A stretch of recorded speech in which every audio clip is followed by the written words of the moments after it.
በዚህ ስርዓት ውስጥ ዲሞክራሲያዊ ምርጫ ይዋለዳል ብሎ የሚያስብ ሰው ጅል ነው። አንደኛ ይሄንንም አደርጋለሁ ብሎ የሚናገረው መንግስት ውሸታም፣ አጭበርባሪ፣ ጨፍጫፊና ዘረኛ መንግስት ነው። ይሄ በግልጽ መነገር ስላለበት ቢኮዝ ኢትዮጵያ ውስጥ አሁን ባለው ስርዓት በብልጽግና ስርዓት ውስጥ ፌር ኤንድ ፍሪ ኤሌክሽን ሊደረግ አይችልም። ቢኮዝ መንግስታዊ ተቋማቶች ንጹህ አይደሉም፣ ፍሪ አይደሉም፣ ለህዝብ የሚያገለግሉ አይደሉም። አንድ ነፍሰ ጡር አለ ብልጽግና ከአምቡላንስ ሩጣ ምርጫ ጣቢያ ሄዳ ምጥ ይዟት መረጠች አለ ብልጽግና ነው። ይሄንን በኢትዮጵያ ቴሌቪዥን የተነገረ ነው ምነግርህ። አንድ ደግሞ መራጭ እንትኑን ነቅሎ ምንድነው ይሄ ግሉኮሱን ነቅሎ ከሆስፒታል ወጥቶ እንግዲህ ግሉኮስ ያለበት ሰው ክሪቲካል ኮንዲሽን ላይ ነው ያለውና ግሉኮስን ነቅሎ ሄዶ መረጠ የሚል ዜና ተሰጥቷል። ሁለተኛው ሌላ ደግሞ የሰማሁት ምንድነው ለቅሶ ቤት ያሉ ሰዎች ሬሳ አስቀምጠው መረጡ፣ በሙሉ ቤተሰብ መተው መረጡ የሚል ሰምቻለሁ። ካሳቆኝ ነገሮች እኔ ደግሞ የምለው ምንድነው ከአልጋ ላይ ነቅሎ ሮጦ ሄደ የመረጠ የለም ወይ? እሱን ለምን ረሳችሁት ነው የሚለው። አጠቃላይ 7ኛ ዙር ሀገራዊ ምርጫን እንዴት አየው? ምን ሰማ? ምን አየ? እስኪ እሱን ነገር ከዛን ጀምር። ምን አለ መሰለህ፣ ይህን ሳይታለም የተፈታ ነው። አብይ እንደተመረጠ ገና እንትኑ ሲል እንደተመረጠ እናውቃለን። ለምን ተፎካካሪ የለም፣ ሁሉ በር በተዘጋበት አብይ ለውድድር ቀረበ፣ ራሱን መረጠ፣ ራሱን አስመረጠ። መከላከያ ሰልፍ ይዞ ሲመርጥ አይተናል። ሌላው የዓለም ሚዲያዎች ሲዘወር ብለህ ተመልከትና በፌስቡክ እንዲያውም ሼር አድርጌዋለሁ። ዋይ ዴይ ዌስት ዴር ታይም፣ ራሱ መመረጡ ተወዳዳሪ ሰው በሌለበት ለምን ያ ሁሉ ገንዘብ አፈሰሰ ብለው ነው የተቹት። ከራሱ ጋር ነው ወዳደረው ነው ያሉት አብይ አህመድ። እንግዲህ ያ ማለት ኢንተርናሽናል ኮሚኒቲው በእንግሊዘኛ ኢንተርናሽናል ኮሚኒቲው በእንግሊዘኛ መወራት ማለት ለፋኖ ትልቅ ድል ነው፣ ለተቃራኒው በሙሉ ድጋፍ እናገኛለን ማለት ነው። ለምን የውሸት እንደሆነ ዲሞክራሲ በግልጽ ተናግረዋል። ስለዚህ አሁን የምንለው የአብይ መመረጥና ለመመረጥ አንደኛ አማራ ክልል ትራንስፖርቴሽን በሙሉ ቆሟል። መንገድ የመዘጋት አዋጅ ታውጇል። በየውጊያውን የሚንቀሳቀሱ ተገለዋል። በወሎ ተገለዋል፣ በጎጃም ተገለዋል አመራሮች ወረዳ። ስለዚህ እንቅስቃሴ ባለበት ህዝብ ወጥቶ ከአንድ ቦታ ወደ አንድ ቦታ ተዛውሮ ባልመረጠበት ተመረጠ ተብሎ ማውራቱ ራሱ በጣም የሚያሳፍር ነው እንደ ኢትዮጵያዊ። እኛም እናውቀው በአሜሪካ ሰው ወጥቶ በአደባባይ ማንም መሳሪያ ያዘ ማንም ጠባቂ ሳይኖር ወጥቶ ሲመርጥ ዝናብ እየተመታ ለህዝቡ ለስርዓቱ እንዲመርጥ ከዛ በኋላ ተቆጥሮ በአግባቡ በፋስት እንትን በማሽን ባለበት የሚመረጥበት ዘመን ያለንበት ቴክኖሎጂ የተሞላበት ለዛ እንኳን ቺቲንግ እንዳይኖር ብዙ ጥንቃቄ ተደርጎ የሚሰራ ስራ ነው። ነገር ግን አሁን ተመረጠ ተብሎ አብይ ይሄ ፌክ ነው። ድሮ የሚደረገው 100 ብር 90 በወያኔ ጊዜ ምንድነው ያለችው ሳን ራይዝ ትዝላ ማነች ሱዛን ራይዝ የተናገረችው 100% ብላስ በሳቅ ነው መጨረሻ የኢትዮጵያ መንግስት 100% ተመረጠ ብላ ከዛ ምንትን ነው። ሌላው የሚያሳፍር ደግሞ 54 ሚሊዮን ህዝብ መረጠ ነው የተባለው። እኛ 130 ሚሊዮን ህዝብ ካልመረጠ የ54 ሚሊዮን ህዝብ መምረጥ እንኳን ለአብይ እንኳን ቢመርጥ ትክክል አይደለም። ማጆሪቲ አልመረጠም ማለት ነው ኦፊሻሊ በእንትን። እንደገና በአማራ ክልልና ትግራይ እንደ ክልል 58 እንትን ያለበት ምርጫ አልቀረበም፣ አልመረጠም። በአማራ ክልል 143 በኢትዮጵያ ፓርላማ በእንትን ላይ ተናግራለች። አሁን ይቅርታ ጠየቀች ምናምን አለች። መንግስት መሳሪያ ሲመዝባት ኦፍ ኮርስ ትጠይቃለች ለህይወታ ለማትረፍ ብላ እንጂ ምርጫውን በትክክል እንዳልተመረጠ ያውቃል። ግን አዲስ አበባ ራሱ ሰው እንዳይወጣ ብሎ ለጸጥታ ስጋት ስለሆነ እንዲያውም የአዲስ አበባ ልጆች ካሉ ዋሽቼ ከሆነ አልሆነም ቢሉኝ ጥሩ ነው። እኔ ካለኝ መረጃ አዲስ አበባ ውስጥ ሰው እንዳይወጣ ተብሎ በቤቱ ነው ቁጭ ያለው። ስለዚህ የት ነው የተመረጠው አብይ አህመድ? ታዲያ እንደዛ ከሆነ እያንዳንዱ ጦርነት አማራ ክልል ጦርነት ነው ያለው። በተለያዩ ቦታዎችም በእንትን በምንድነው የምትለው ይሄ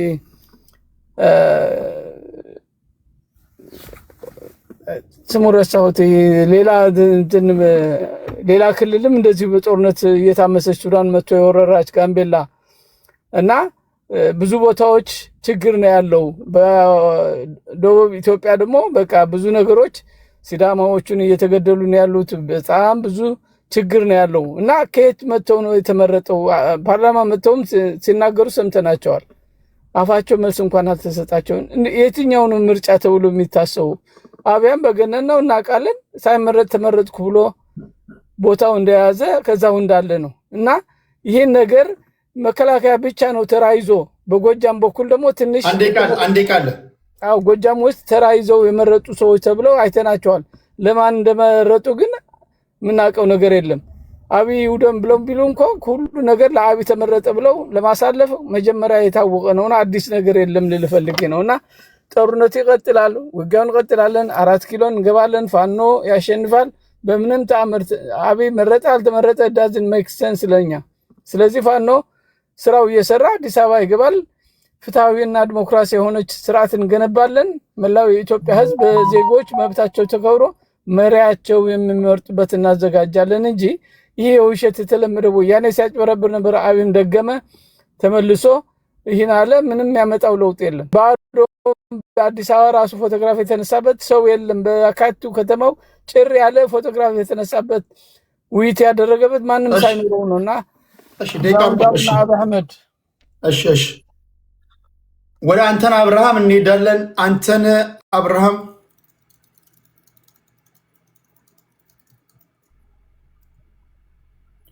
አንተነ የኢትዮጵያ ልጆች በቅድሚያ ምርጫው የ7ኛው ብሔራዊ ምርጫ በሰላም በመጠናቀቁ ሁላችሁም እንኳን ደስ ያላችሁ።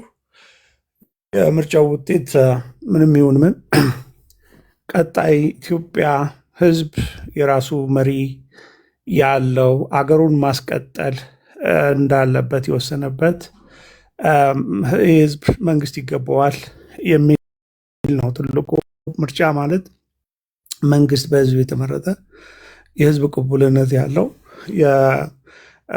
የህዝብ ይሁንታ ያለው መንግስት እንዲመጣ ማድረግ ነው። ይሄ ደግሞ እንዳይኖር የሚፈልጉ የኢትዮጵያ ጠላቶች ከመቼውም ጊዜ በላይ ባንዳው የውስጥ ባንዳው በተለይ ይሄ ህዝብ መሪ እንዳይኖረው አገሩ መንግስት እንዳይኖረው ይህንን አጋጣሚ ተጠቅሞ አገር እበትናለሁ በሚል ከፍተኛ ርብርብ ያደረገበት ከፍተኛ ዝግጅት ያደረገበት የኢትዮጵያ ጠላቶች በሙሉ አቅማቸው የተረባረቡበትና በመጨረሻም የኢትዮጵያ ህዝብ ከዳር ዳር ወጥቶ ብርዱም ቁሩም ዝናቡም ፀሐዩም ሳይበግረው ጨለማውንም ሳይፈራ እንዳያችሁት ወጥቶ ታላቅ ህዝብ መሆኑን አሳይቷል። የኢትዮጵያ ጠላቶች በአደባባይ እንዲያፍሩ አድርጓል እና የኢትዮጵያን ቀጣይነትም በመስዋዕትነቱ በካርዱ ወስኗል። ይሄ እንግዲህ ኢትዮጵያ ህዝብ በጣም በሳል ህዝብ መሆኑን አርቆ አስተዋይ ህዝብ መሆኑን እና በስርዓተ መንግስት ግንባታም የረጅም ዘመን ልምድ ያለው ታላቅ ህዝብ መሆኑን ያስመሰከረበት ነው እና በስሜት በፕሮፓጋንዳ ያልተወሰደ ያልተታለለ በማንነቱ በኢትዮጵያዊነቱ የማይደራደር መሆኑን አሳይቷል። በተለይ ደግሞ በአንዳንድ ክልሎች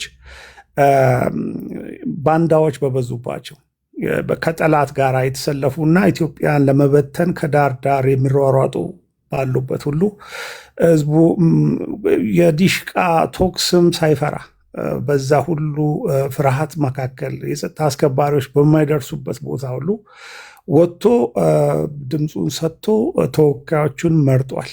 ይሄ በጣም ትልቅ ድል ነው። ለኢትዮጵያ ጠላቶች ደግሞ እጅግ ከባድ ውርደት ነው። በጣም ከፍተኛ ሽንፈት ነው ለነ ግብፅ ለነ ሻዕቢያ እንዲሁም ደግሞ ለነሱ ተላላኪዎች ለሆኑት ለኦነግ ሸኔና በተለይም አማራ ክልል የሚንቀሳቀሰው ፋኖ እጅግ ከፍተኛ የሆነ ውርደት በህዝብ ፊት እርቃናቸውን የቆሙበት ማንነታቸው የተጋለጠበት ነው እና በሚዲያ መጥተው በሚናገሩበት ጊዜ ራሳቸውን እያጋለጡ ከኢትዮጵያ ህዝብ ጋር ይበልጥ እየተጋጩ ኢትዮጵያን ለመበተን የያዙትን አቋም ሊያሳኩት እንደማይችሉ በግልጽ የተረዱበት እና በተለይም ደግሞ ይሄ ምርጫ ወቅት በጣም ጥሩ ወቅት ነው ብለው መርጠው ከፍተኛ በጀት መድበው ከፍተኛ ሚዲያ ስምሪት ወስደው ከጠላት እኩል ከኢትዮጵያ ጠላቶች በላይም ጠላት ሆነው አንዳንዶቹ የኢትዮጵያ ሕዝብ መንግስት እንዳይኖረው ለማድረግ የጀመሩት ጥረት አልተሳካም። ይሄ እንግዲህ በጣም ከፍተኛ ድንጋጤ የፈጠረ ነው። ምክንያቱም የኢትዮጵያ ሕዝብ ሀገሩ አይደራደርም። ከዳር ዳር ከሰሜን ደቡብ፣ ከምስራቅ ምዕራብ የኢትዮጵያ ሕዝብ በኢትዮጵያዊነቱ በሀገሩ በሉዓላዊነቱ የማይደራደር መሆኑን ያስመሰከረበት ነው። ከዛ ውጪ አንዳንድ ሰዎች ምርጫውን ማን እንደሚያሸንፍ ቀድመው ይናገራሉ። ይህንን የሚናገሩበት ምክንያት የተመዘገበውን ውጤት ያውቃሉ። በሀገሪቱ ያለው የልማት ሁኔታ እጅግ በከፍተኛ ደረጃ ያለው ካለፈው አፈጻጸም ተነስቶ የኢትዮጵያ መንግስት አፈጻጸሙን እያሻሻለ ልማቱን እያፋጠነ በመምጣቱ በህዝብ ዘንድ ደግሞ በዲሞክራሲያዊነቱም ከእንደገና ደግሞ በሰላም ወዳድነቱም በይቅርባይነቱም የኢትዮጵያ መንግስት ወደ ሰፊነቱም ሁሉ የተመሰከረለት መንግስት በህዝብ ዘንድ መሆኑ ምርጫውን እንዲያሸንፍ እንደረዳው አውቀዋል። በተለይ በልማት ፈጣን ልማት በማስመዝገብ ረገድ በከተማውም በገጠሩም መንግስት ያሳየው አጠቃላይ ሀገራዊ ኢኮኖሚውን ከማሳደግ አንጻር የሚሰራቸው ስራዎች እንዲመረጥ እንደሚያደርጉት እና ይህንን አሁን ያለው አመራር ከሚሰራው በላይ የተሻለ ሊሰራ የሚችል የለም የሚለውን ተቃዋሚዎቹ ራሳቸው የገመገሙበት በተለይ ይሄ ውጭ ያለው ባንዳው የገመገመበት ነው እና ይሄ ባንዳ ሀፍረቱን ተከናንቦ ነው ያለው። በጣም በቃ ጥፍሩ ውስጥ መደበቅ ባለበት ሰዓት ላይ ነው ያለው እና ይሄንን ነገር የኢትዮጵያ ህዝብ በጣም ታላቅ ጀግና ህዝብ መሆኑን በዚህ አጋጣሚ መናገር ይቻላል። ምርጫው ብልጽግና ነብሰ ጡሮች አንድ ነብሰ ጡር አለ ብልጽግና ከአምቡላንስ ሩጣ ምርጫ ጣቢያ ሄዳ ምጥ ይዟት መረጠች አለ ብልጽግና ነው። ይሄንን በኢትዮጵያ ቴሌቪዥን የተነገረ ነው ምነግረ። አንድ ደግሞ መራጭ እንትኑን ነቅሎ ምንድነው ይሄ ግሉኮሱን ነቅሎ ከሆስፒታል ወጥቶ እንግዲህ ግሉኮስ ያለበት ሰው ክሪቲካል ኮንዲሽን ላይ ነው ያለውና ግሉኮስን ነቅሎ ሄዶ መረጠ የሚል ዜና ተሰጥቷል። ሁለተኛው ሌላ ደግሞ የሰማሁት ምንድነው ለቅሶ ቤት ያሉ ሰዎች ሬሳ አስቀምጠው መረጡ፣ በሙሉ ቤተሰብ መተው መረጡ የሚል ሰምቻለሁ።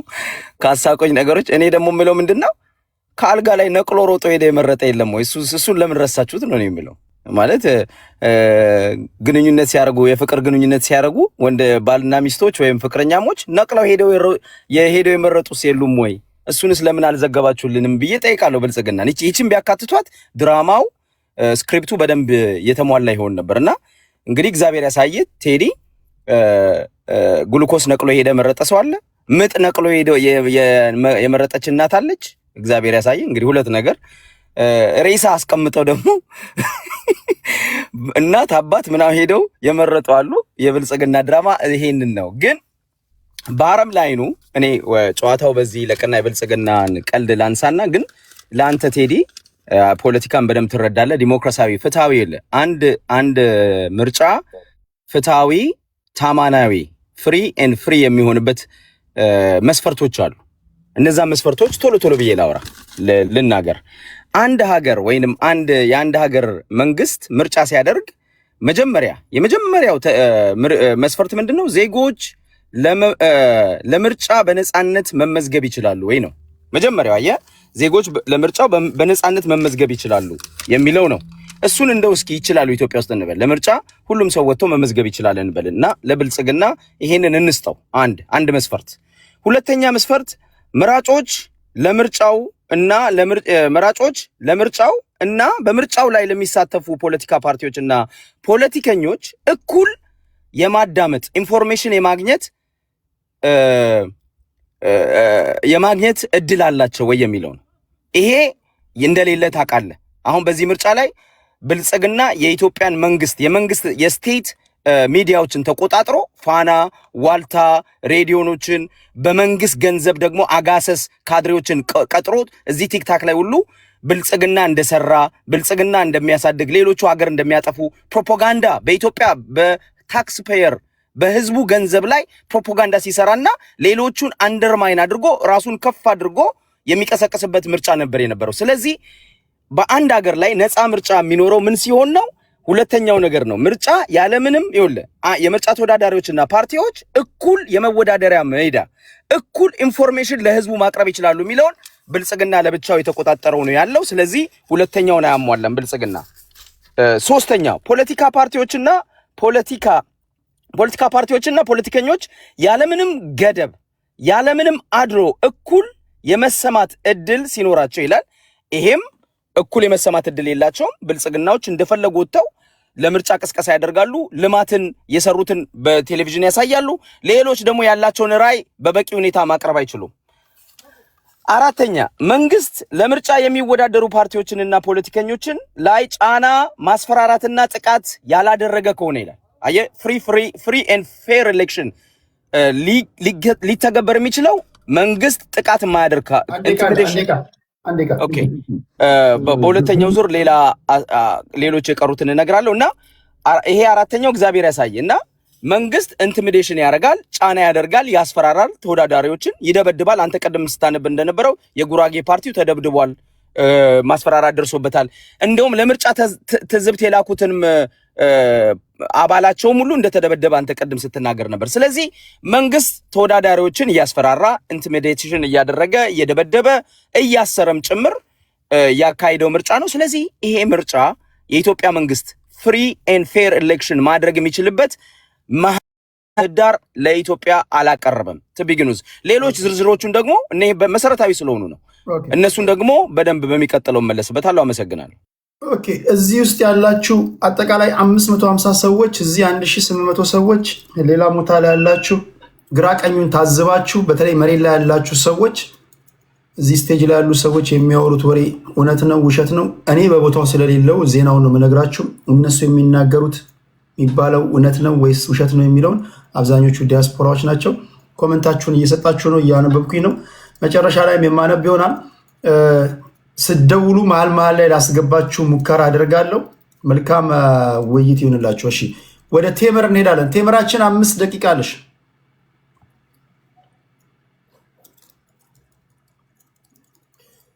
ቴምር ድምፅ አለ። እኔ መጨረሻ ላይ ላውራ፣ አሁን ስራ ላይ ነኝ። መጨረሻ ላይ ወደ ተመሳሳይ ስለሆኑ እኔን ታስቀድመኛለህ። አንድ ጊዜ ጋይስ፣ እኔ ሁላችሁንም አውቃችኋለሁ። አትንገሩኝ ለኔ። እኔ የእጄን መዳፍ ያህል ስለማውቃችሁ አሳስቀምጣችሁም እንዴት እንደሆነ አውቃለሁ እና መናገር አይጠበቅባችሁም። ችግር የለም። ካላወቅኳችሁ ከሁለተኛው ዙር በኋላ በደንብ ስለምንተዋወቅ በሚሰጣችሁ ደቂቃ ላይ ብቻ ሀሳባችሁን ስጡ። እሺ ቢኒ፣ ወደ አንተ ልምጣ። 5 ደቂቃ አለ። እሺ ቴዲ አመሰግናለሁ። እንደ አጋጣሚ ሆኖ እኔ አዲስ አበባ ነኝ ያለሁት እና ከዚህ በፊትም 2 ጊዜ አንተ ጋር ስገባ በአጋጣሚ አዲስ አበባ ነበርኩኝ። ምን ይገርመኛል መሰለህ ቴዲ፣ በዚህ ግን አቋሜን ላሳውቅ መጀመሪያ። ሁሉም የተለያየ ነገር ስለሚያስቀምጥ እኔ ኢትዮጵያኒስት ነኝ። በብሔር አላምንም። የተወለድኩበት ብሔር አለ፣ ግን በዛ አላምንም። ባላመንኩበት ነገር ደግሞ ብሔር አለኝ ብዬ በአደባባይ አልናገርም። ወደ ዋናው ነገር ስመጣ ቴዲ፣ የዛሬ 20 ዓመትም የዛሬ 15 ዓመትም የዛሬ 10 ዓመትም ተቃዋሚ ሆነን እየጮህን የምንሄድ ከሆነ የሆነ ነገር አለብን ብለን ነው ራሳችንን መገምገም ያለብን። በመጀመሪያ በዚህ አጋጣሚ አሁን ላለው መንግስት ክብር መስጠት እፈልጋለሁ። ይሄም ምርጫ ውሸትም ይሁን እውነትም ይሁን እግዚአብሔር ያውጣው፣ ምርጫ በመደረጉና ኢትዮጵያ ውስጥ መንግስት በመኖሩ እኔ ክሬዲት እሰጣለሁ። መንግስት በመኖሩ እሱ እንዳይኖር ነው የዓለም መንግስታት እንደው ሁሉም ጠላቶቻችን ሲዘምቱብን የነበሩት። በጣም የሚገርበኝ እኮ አሜሪካ ተቀምጦ ያልደረሰኝ ዕቃ የተሻሻጠ ሁሉ ስለ ዲሞክራሲ ለኢትዮጵያ ህዝብ ሊነግረን ይፈልጋል። በጣም የሚገርም ማለት ነው። አሜሪካ ተቀምጦ ለታጣቂ ጠመንጃ ለሚያስታጥቅ ታጣቂ ገንዘብ የሚሰበስብ ሰው ስለ ኢትዮጵያ ዲሞክራሲ ሊነግረን ይፈልጋል። አሜሪካ ላይ የኖርክበትን ዲሞክራሲ እስቲ ለኢትዮጵያ ህዝብ ለአንዱ ለእናት ወይ ለአባት ስጥ። በኢትዮጵያ ህገ መንግስት የማንስማማ ከሆነ እስቲ አሜሪካ ያላችሁ ሰዎች እስቲ ቁጭ ብላችሁ የተለያያችሁ ሰዎች እስቲ ቁጭ ብላችሁ ለመነጋገር ሞክሩ። ቴዲ፣ በዚህ መሃል 2 የጽንፈኞችን ድምፅ ላሰማ 30 ሰከንድና አንደኛው ኦሮምኛ ነው፣ አንደኛው አማርኛ ነው። ኦሮምኛውን ተረጉምልሃለሁ አይዲያውን ብቻ።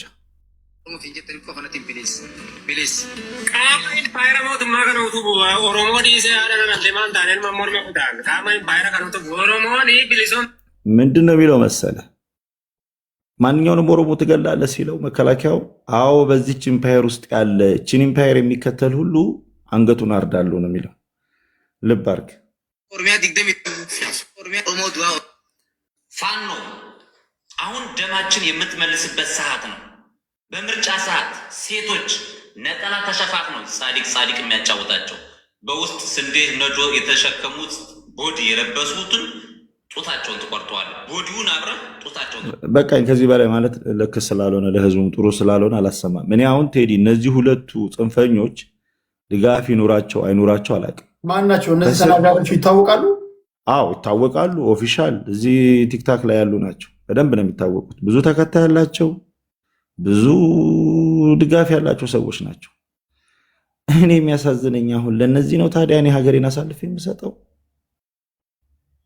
አንድ ዓመት እንኳን ተስማምተው ቁጭ ብሎ መነጋገር የማይችሉ ናቸው። ይኸውልህ ከርዕሱ ልወጣ እችላለሁ። ለምሳሌ እስክንድር ሶሪ፣ በዚህ አነጋገሬ እስክንድር ትናንትና የት ነበረ?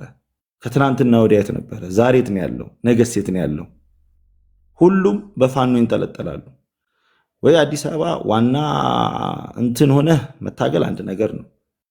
የሆነ ከፍ ሲል ዝቅ ሲል ከአዲስ አበባ ወጥተህ የሆነ ቦታ ላይ ተደብቀ ህዝቡን እዛ አስጨርሰህ ትመጣለህ።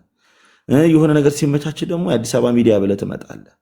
እባካችሁ ሀገራችሁን የምትወዱ ከሆነ ሀገራችንን የምንወድ ከሆነ አንድ አቋም ላይ ብቻ እንጽና።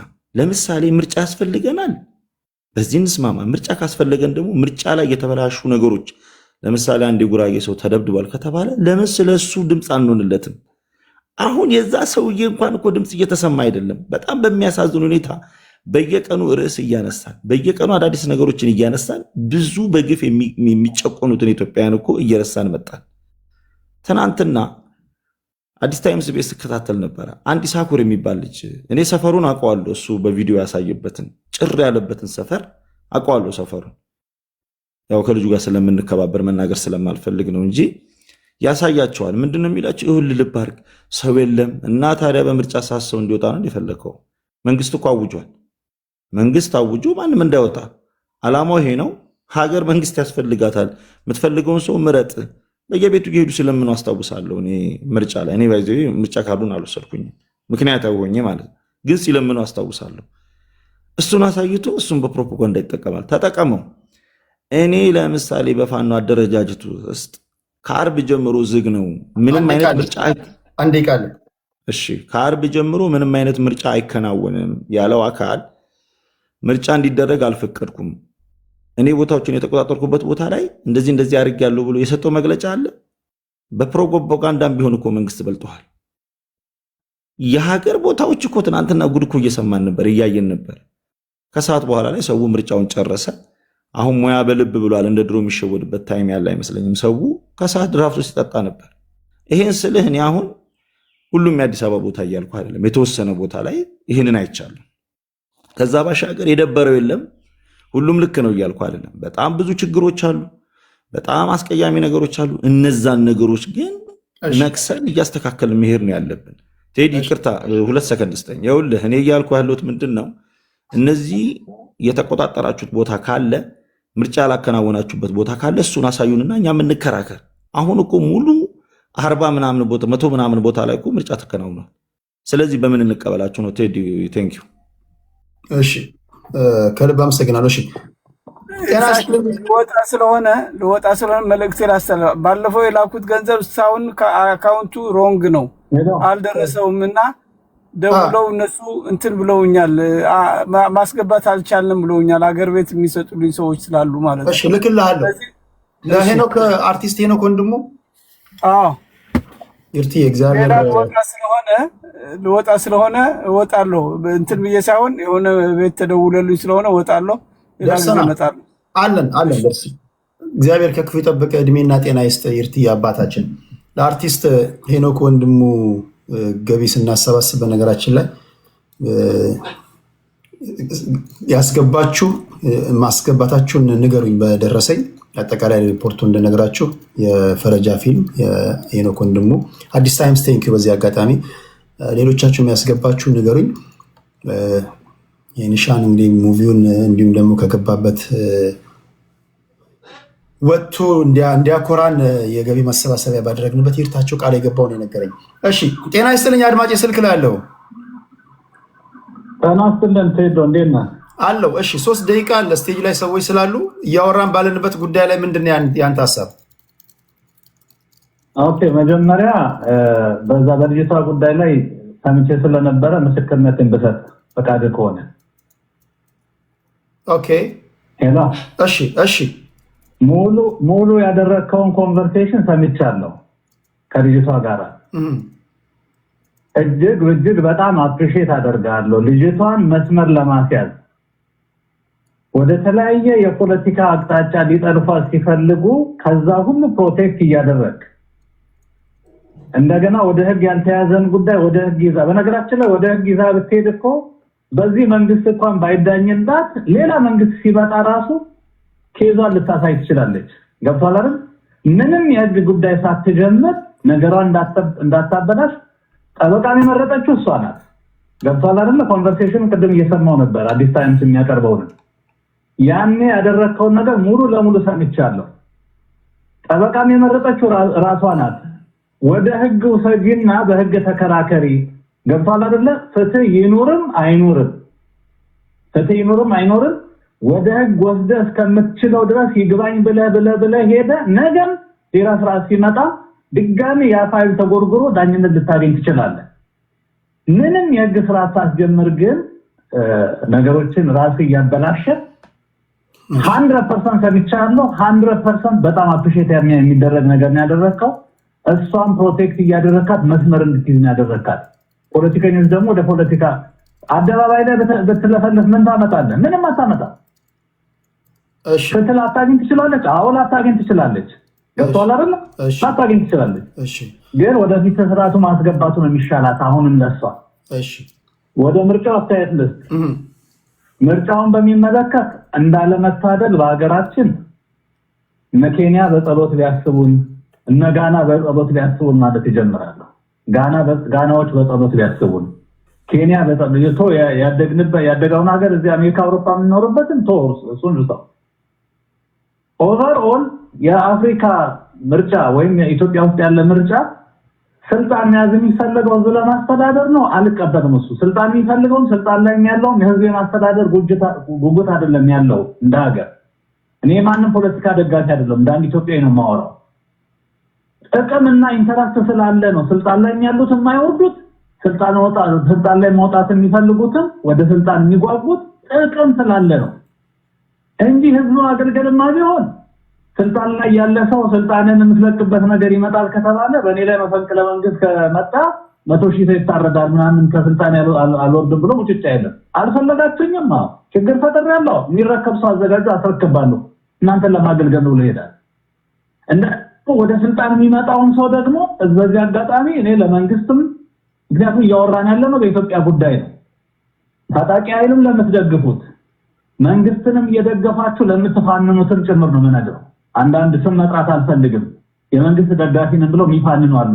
ነገር ሲቀየር ደግሞ አንተ ደግሞ ተገልብጠህ ተቃዋሚ ሆነ ደብር ትላለህ። ይሄ ነው የሚቀጥለው። የታጠቁ ኃይላትን የምትደግፉም አሁን እዚህ ኦንላይን ላስተያየት የምትሰጡ ሰዎች ሪሊ እድሉን ቢያገኝ የታጠቀ ኃይል መጥቶ አስረስማሪ እንዲገዛኝ ዝም የምፈቅድልህ ይመስላል? 3 ሴቶች በፊት ለፊት ግንባራቸውን ብሎ የረሸነ ታጣቂ ኃይል ውስጥ እውነተኛ በአማራነቱ በማንነቱ ከፍቶት መሮት ኮዝ ኖሮት የታገለ የሚታገል ሊኖር ይችላል። ኦፍ ኮርስ እንደ አስረስ ማረን ያለ ሰው አስቀምጣችሁ ሴት ልጅን በግንባሯ የሚላትን ነገ ሀገር እመራለሁ ብሎ የሚመጣ ሰው አንፈልግም። ስልጣን ይዞም ደግሞ በሀገራችን ላይ የሚቀልድ የፌክ ምርጫ አንድ የሸዋፈራ ንግግር አለ። ጥርሴፍ ልማዱን ነው አይኔን አታስቅፋለ። የምን ምርጫ ነው? የምን ምርጫ? አሁን እኮ ይኸውልህ ሄዶ በጣም ስለ ምርጫው እኔ ከምርጫው በኋላ የሚያስፈራኝ ነገር አንደኛ መንግስት ውስጥ ያሉ ሰዎች ራሳቸው መንግስትን ሊበሉት ይችላሉ ከዚህ ምርጫ በኋላ። ሁለተኛ የራበው ህዝብ መራራ ጉዲና እንዳለው መንግስትን ሊበላው ይችላል። ሸፋፍነ የውሸት ምርጫ ማድረግ የትም አትደርስም። እንደገና ደግሞ በህዝብ ላይ ግፍ ማድረግ ደግሞ ግፍ ተፈጽሞኛል ብለህም ደግሞ ወደ ስልጣን ልትመጣ የምትችልበት ነገር የለም። ምናልባት እንደው ሌሎቻችን በኢትዮጵያዊነት በማንነቱ ምክንያት ማንም መገደል የለበትም። አማራ በመሆኑ ኦሮሞ በመሆኑ በማንነቱ መገደል የለበትም። ስለዚህ ይሄ ምርጫ ሌላ መዘዝ ይዞ የሚመጣ ምርጫ ነው። በነገራችን ላይ አሁን እኛ ስለ ብሔር ፖለቲካ ነው የምንለው። አሁን የሃይማኖት ፖለቲካ እየተጀመረ ነው። ስም ልጠራል እችላለሁ። እሺ ሃይማኖቱን ተውና ፕሮቴስታንቱ የኔ ገብቷል አይደለ? አልጠራም እንዴ አልጠራም። እሺ ግን ምንድነው እሱ አሁን በሃይማኖት መጓደል በብሔር መጓደል በዚህ ሁሉ ውስጥ ነው ምርጫ እየተደረገ ያለው። የተለያየ ኢንተረስቶች አሉ ሀገሪቷ ላይ የሚደረግ። ስለዚህ ምርጫው ምንም ፍትሃዊ ሊባል የሚችል ምርጫ አልተደረገም። ከምርጫ በኋላ የሚመጣው መዘዝ ከባድ ነው የሚሆነው።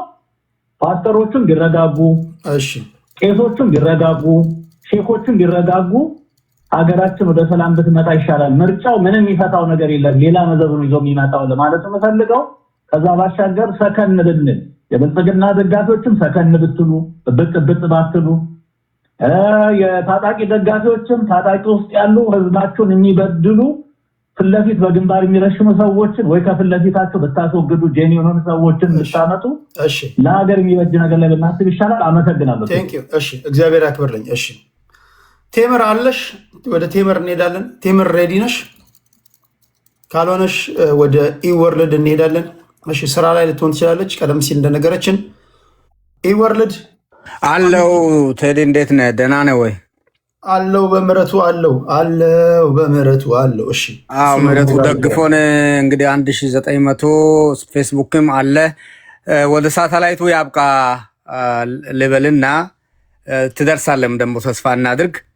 ተስፋ የሚያስቆርጡ ነገሮች ብዙ ናቸው እና ለብልጽግና ምርጫ አሁን የተወሰነ ወደ ደቡብና አሁን ወንድሜ እንደምለው በሃይማኖት በምናምን ለጠለፉት እኔ ምርጫን በተመለከተ ፖለቲካል ስኩል የምንማረውን ልበል ግሪኮች ናቸው የጀመሩትና ግሪኮች ውስጥ ሶቅራጥስ የሚባለው ይሄ ያልተማረ ሁሉ ዝም ብሎ ይምረጥ እንደ ስል ፕላቶ ሺፕ ኦፍ ዘ ስቴት በሚለው ላይ እንደ መርከብ ይነዳ ቢባል መርከቡን ታዲያ ማንም ዝም ብሎ ይነዳል? እንደ የሰለጠነው ይነዳል ብሎ አገርን የሚመራውን የሚመርጥ የሰለጠነ ይሁን አለ።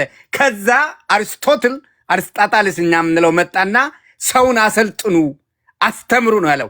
እኔ ተነስቼ ኢህአዴግን ዩኒቨርሲቲን በመክፈቱ ዩኒቨርሲቲ የሚገባበት መንገድን በመስራቱ ላድንቀውና አሁን በሐዘን ትግራይና አሁን 140 ተዘጋ የምትለው ኃላፊዋ ስሟን አልጠራም እኔ መጥፎ ነገርም አልልም ተዘግቷል ያለችውን በስም እንግዲህ አሁን እየቆጠርኩ ነው ለራሴ ወደፊት ምን አገሬ ምን እንደምትሆን አገር ለኔም ላንተም እዚህ 1900 ምናምንም ሁሉ እኩል ናት። ይሄ አንዱ በደንብ የሚወድ ሌላው በደንብ የማይወድ መሆኑ ያሳዝነኛል።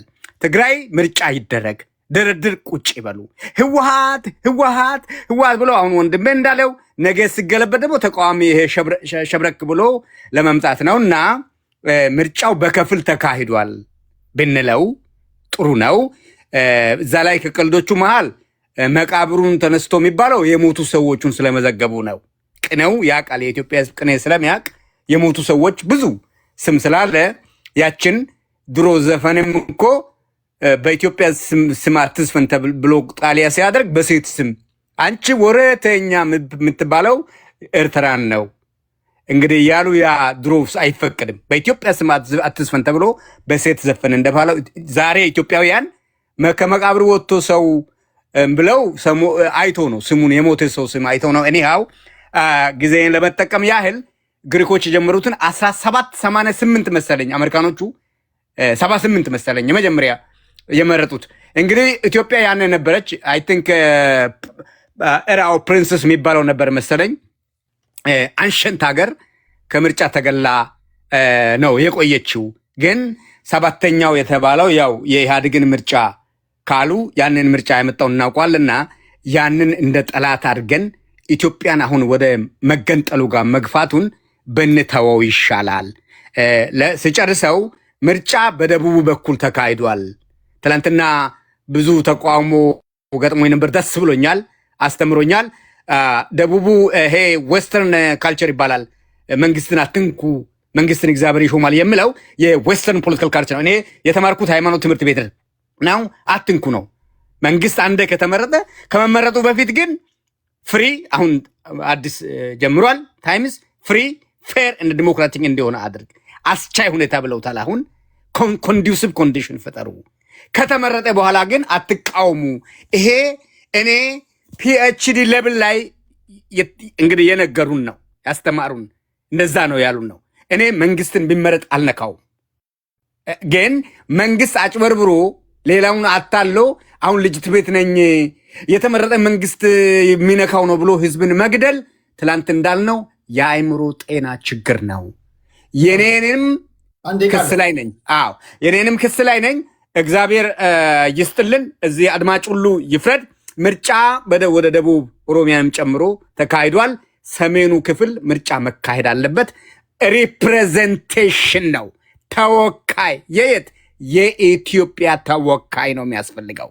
የሀገሪቱ ከእያንዳንዱ ቦታ እንደራሴ ብሎ ኃይለ ሥላሴ ጊዜ ከተካሄደውም ዝቅ ብሏልና እየተለማመድ ነው የሚባለውን እንትን ለማያቅሽ ታጠኝ ብዬ ላብቃ። ምርጫው አልተደረገም፣ በክፍል ተደርጓል ብዬ ነው ማምነው። እሺ የሆነ ነገር ልበልና ወደ መጨረሻ ዙር ወደ እናንተ እመጣለሁ። ቀደም ሲል ላነሳው ጥያቄ አሁን እናንተ መመለስ ያለባችሁ በተቃዋሚ ጎራ ላይ ያላችሁ ፖለቲከኞች እስኪ ራሳችሁን ተመልከቱት። አሁን እኛ ብዙ ጊዜ የጋራ የምንለው ነገር ላይ ሀሳብ ስንሰጥ ጎበዝ ነን። ምሁሩም መሀይሙም የከሰረውም ያተረፈውም በቃ ይተባበራል። እንደ ቆላ እሳት ሁሉን እየበላ እርጥቡንም ደረቁንም እየበላ እንደሚሄድ በጋራ የምንለው ነገር ላይ አንድ አይነት ሀሳብ ስለሆነ የምንወረውረው የተስማማን ይመስላል። በተናጠል እርስ በርሳችሁ በምታደርጉት ትግል ላይ እናንተን ፈንጠር ብሎ የሚያይ ሰው እውነት እናንተውን በለስ ቀንቷችሁ ወደፊት ማርች ማድረግ ብትችሉ ከእናንተ የተለየ ሀሳብ ያለውን ሰው አንድ ቀን ታሳድራላችሁ? ዲሞክራሲ ምን እንደሆነ እናንተ ተለማምዳችኋል። ለዛ ማሳየው እናንተ እንኳን በምታደርጉት ትግል ላይ የተለየ ለምሳሌ በአማራ ፋኖ ውስጥ እስኪ አማራ ልጆቻውን ተሰብስበው ቁጭ ይበሉ። ምሳሌ ነው አማራ ያልኩት እንጂ አማራ ጋር ብቻ ሁሉም ጋር ያለው። አንድ የአማራ ልጅ የተለየ ሀሳብ ከገባንበት ችግር የምንወጣው በዚህ መንገድ ነው ብሎ ቢናገር ከማጆሪቲው የተለየ ሀሳብ ቢያንጸባርቅ ያ ልጅ የሚደርስበት ምንድነው? ወይ ያቺ ልጅ የሚደርስባት ምንድነው? ቤተሰቧ ይዘቀዘቃል፣ ፎቶ ይዘቀዘቃል፣ ብአዴን ነው ይባላል፣ ውጣ ከትግላችን ይባላል፣ ሰርጎ ገብ ይባላል፣ ግደሉት ይባላል። የደረሰባችሁ ታውቃላችሁ። ዘን ያኛው ልጅ ደግሞ በጋራ ጉዳይ ከእናንተ ጋር ድምፁ አንድ ይሆናል። ሰብሰብ ብላችሁ ስትቀመጡ ደግሞ የሀሳብ ልዩነት እንደ እናቱ ገዳይ ነው የምናሳደው። ይሄ ውሸት ነው። ኦኬ እናንተ ያልተለማመድ ይሄ ሁሉም ጋር አለ ነው። ሄዱ ሌሎች ጋር ሚሉ ምናልባት ቋንቋቸውን ስለማትሰሙት ምናምን ሊሆን ይችላል እንጂ ሁሉም ጋር አለ። ህዝብ እናንተ ጋር ተስፋውን እንዳይጥል እናንተን ሲያ ያስፈራዋል። አሁን ህዝብ ቀደም ደውሎ የተናገሩ ሰዎችን ሰምታችሁ ከሆነ ኦኬ መንግስት አልተመቸንም፣ እናንተን ስናይ ደግሞ የበለጠ ታስፈሩናላችሁ ይላል። የሀሳብ ልዩነት እያስገደለ እያሰደደ ስም እያሰጠ ቤተክርስቲያን እንደገባችሁ ውሻ እያሰደደ በለስ ቀንቷችሁ ወደፊት ብትመጡ ምን አይነት ስርዓት ነው ኢንስቶል የምታደርጉት? ለገዢው ፓርቲ ደግሞ ሰዎች በተደጋጋሚ እንደምናገረው እነዚህ ነፍጥ ያነሱ ሰዎች ነፍጥ እንዳያነሱ ማድረግ የሚቻልበት ብዙ መንገድ አለ ብዬ አምናለሁ። ከነዚህ መካከል አንዱ በሰላማዊ መንገድ ለመቃወም ወይም ለመታገል ቢሮ የከፈቱ የፖለቲካ ፓርቲዎች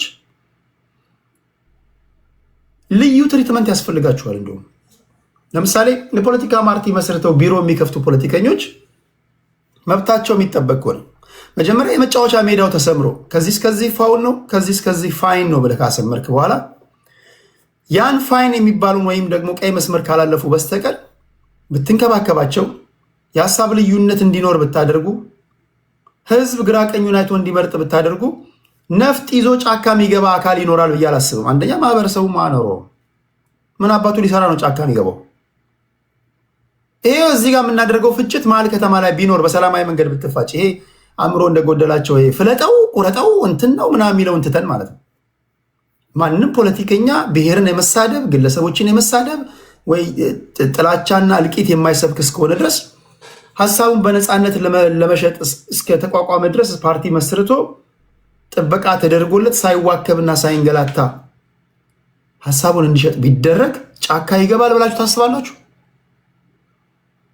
ይህን ደግሞ ፖለቲካ ፓርቲዎች ጫካ ወይም ደግሞ ታጣቂዎች ጫካ እንዳይገቡ የአንበሳውን ድርሻ መወጣት አለበት መጫወት አለበት ብዬ ማምነው እኔ ጀቱንም በጀቱንም የያዘው መንግስት ነው ብዬ ነው ማስበው።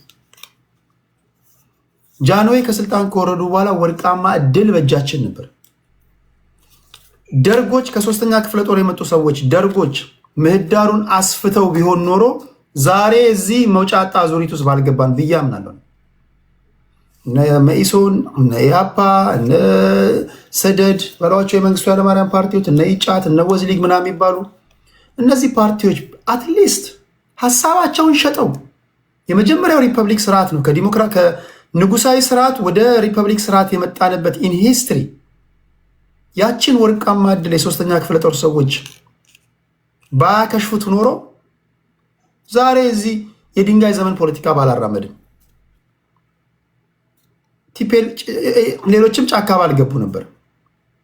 እንዳሉት እኛ ሌታውን ወይም ደግሞ ፖለቲካው ለፖለቲከኞች ሰተን እኛ ወታደሮች ነን ወደ ካምፓችን እንመለሳለን ብሎ ለኢትዮጵያ ሕዝብ እንደተናገሩት ያኔዎቹ እና አጥናፉ አባተ እንደ መንግስቱ ኃይለማርያም ይሄን አድርገው ቢሆን ኖሮ ኢትዮጵያ ዛሬ የሚያጓጓ ዲሞክራሲያዊ ስርዓት በነበራት። ኦኬ ከዛ በኋላ የመጡት ኢህአዴጎች ያለፉት 27 ዓመታት ያልሰራኸውን ነገር አሁን ራሱ እንዴት ነው የምትጠብቁት? ያለፉት 27 ዓመታት ተቋማት ገንብታችሁ ነበር።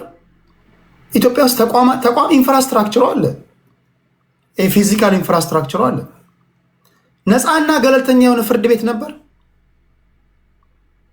የብርቱካን ሚደቅሳን ኢንተርቪው ያደመጠ ሰው የነበረውን ስርዓት በቃ መገንዘብ ይችላል። በተለይ በፍርድ ስርዓት ብርቱካን ሚደቅሳ ስዬ አብርሃ ላይ ፈረደች። አንድ ተራ ፖሊስ ምን አገባሽ ምን አባቷ ብሎ ወረወረው። ነፃና ገለልተኛ መከላከያ ሰራዊት ነበር። ነፃና ገለልተኛ ፖሊስ ነበር። ነፃና ገለልተኛ ሚዲያ ነበር። አትሊስት እንኳን የተለያየ አይነት ሀሳብ የሚንሸራሸርበት ፓርላማ ነበር። ያለፉት 27 ዓመታት ምን ሲሰሩ የኖሩት እኚህ ሰዎች? ያልሰሩትን አሁን ይጠይቃሉ እኮ። ተቋማት በፕሮሰስ ነው የሚገነቡት እኮ። ደርግ ሲጀምረው ከደርግ በኋላ የሚመጣው ያስቀጥሏል፣ ከዛ በኋላ የሚመጣው ያስቀጥል። ቼን ነው፣ ኦቨርናይት ኢንስቶል የምታደርገው ነገር አይደለም።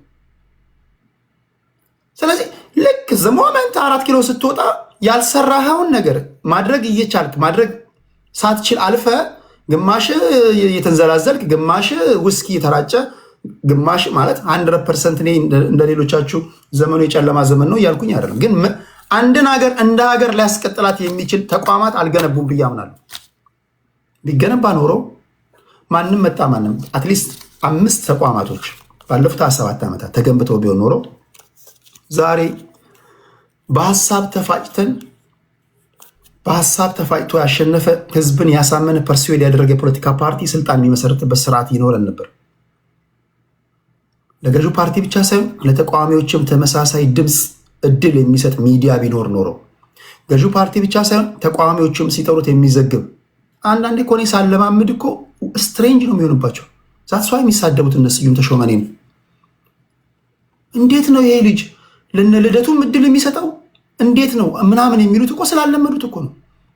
ለልደቱም እድል ካልሰጠ ለአብይም እድል ካልሰጠ ሁለቱ ተፋይተው ህዝብ እንዲፈርድ ካላደረክ የአንድ ኤኮ ቻምበር ነው ማለት ነው።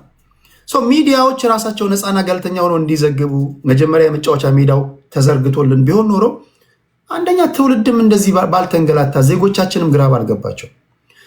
አሁንም እኔ የማነሳው ነገር የተቋማት ጉዳይ ወሳኝ ነው። ተቋም መንግስት ቢኖርም ባይኖርም ሀገርን እንደ ሀገር የሚያስቀጥል ነገር ነው። ዝም ብለህ ከአልጋ ተነስተህ በአንድ ጀንበር ይሄ የምተክለው ነገር አይደለም። ተቋም አንዳንድ ነገሮች በፕሮሰስ የሚሆኑ ነገሮች ናቸው። ለዛ ግን ተስፋ ሰጪ እንቅስቃሴ ውስጥ ነን ወይ? የተበላሹ ነገሮች ነበሩ ማድረግ ሲገባን እንዝላል ሆነን ያሳለፍናቸው ጊዜያቶች አሉ። አሁን ያ እንዴት ነው የሚስተካከለው ነው። እንደዚህም ሆኖ ግን አሁንም ያለፉ ሰዎች ይሄን አላደረጉምና አሁን ስልጣን ላይ ያላችሁ ደግሞ ኦኬ እነሱ ስላላደረጉት ብላችሁ ማለፍ የለባችሁም የሚል እምነት አለኝ። በተለይ በተቋማት ግንባታ ላይ በተለይ በፖሊስ፣ በፍርድ ቤት፣ በምርጫ ቦርድ፣ በመከላከያ ሰራዊት፣ በሚዲያ እነዚህ ላይ መስራት አለባችሁ የሚል እምነት አለኝ። እነዚህ ካሉን አብይ ኖረም ማንኖረም ሀገር ይቀጥላል። መለስ ኖረም ማንኖረም ሀገር ይቀጥላል። የምትመጡም ሰዎች ይህን ኢንስቶል ስለማድረግ ነው። ተቋማቶችን አሜሪካ የሚያሰኘው እኮ ተቋም ነው። ካናዳ የሚያሰኛት እኮ ሀገር የሚያሰኛት ተቋም ነው። ማርክ ካርኒ ሞተ ኖረ በአንድ ጀመር። ኦኬ ከሞተ አንድ ነገር ነው። አገር አትፈርስም። ዛሬ እኮ እኛ ሀገር ላይ አንድ የወረዳ ባለስልጣን እኮ በመኪና አደጋ ከሞተ እኮ እሳት ነው የሚነደው። ስለዚህ እኛም ስናወራ ግብአት ሊሆን የሚችል ነገር ነው። ሀገራችንን እንደ ሀገር ላይ ያስቀጥል የሚችል ነገር ላይ ነው ማሰብ ያለብን የሚል እምነት አለን። ልጆች ማደግ አለባቸው። ትውልድ መቀጠል አለበት። እኛ እናልፋለን፣ ሀገር ይቀጥላል። ሀገር ሊቀጥል የሚችልበትን ነገር ደግሞ ኃላፊነት የሚሰማቸው አካላቶች ማድረግ አለባቸው። አንድ ሺህ እርምጃ ከአንድ ይጀምራል። በተለይ ግን የፖለቲካ ፓርቲዎች ከምንም ነገር በላይ እኔ እችል ልበልና ወደ አንተ እንሄዳለሁ። የፖለቲካ ፓርቲዎች ቢያንስ ምህዳሩን የማስፋት ኃላፊነት ያለበት መንግስት ነው ብዬ አምናለሁ። ጀቱንም በጀቱንም የያዘው አካል መንግስት ነው። እነሱ ካልተንገላቱ፣ ካልተዋከቡ፣ ካልታሰሩ፣ ካልተገደሉ እነሱ በነፃነት ሀሳባቸውን መግለጽ ከቻሉ ኃላፊነት እንደሚሰማቸው ሆነው ታጣቂዎች ጫካ ይገባሉ ብዬ አላስብም። እኔ ከዚህ አዙሪቱ ስለመውጣት እዚህ ላይ ነው ማተኮር ያለብን ለማለት ያ ነው። ክብራትና ክብራን የሰማችሁትን ይባርክላችሁ። ወደ አንተነህ አብርሃም እንሄዳለን። 1 2 3 3 2 1 ኦኬ። አንተነህ ይሰማል? አንተነህ ቆይ አንተነህ ኦኬ መጣል ይሰማኛል። አንተነህ ይሰማል? አዎ ይሰማኛል። ኦኬ እዚህ ያላችሁ ይሰማችኋል። እሺ ቀጥል አንተነህ። ይሄ ምናልባት ታምር ካልተፈጠረ በስተቀር የመጨረሻ ዙራችን ነው የሚሆነው። ታምር ከተፈጠረ አንድ ዙር እንደግማለን። አንተነህ ከተናገርክ አንድ ዙር ይጠብቀሃል። ሁኔታውን አይተን ደግሞ እንትን እናደርጋለን። እሺ አንተነህ በጣም አመሰግናለሁ ቴዲ። ዋናው ደስ ይለኝ ነበር። ቴምር መጥሻ አንዴ ቴምር መጥሻ። ኦኬ ቴምር እኮ ዝም ስላልሽ ነው። እሺ ስራ ላይ ስለነበርኩኝ ነው። እሺ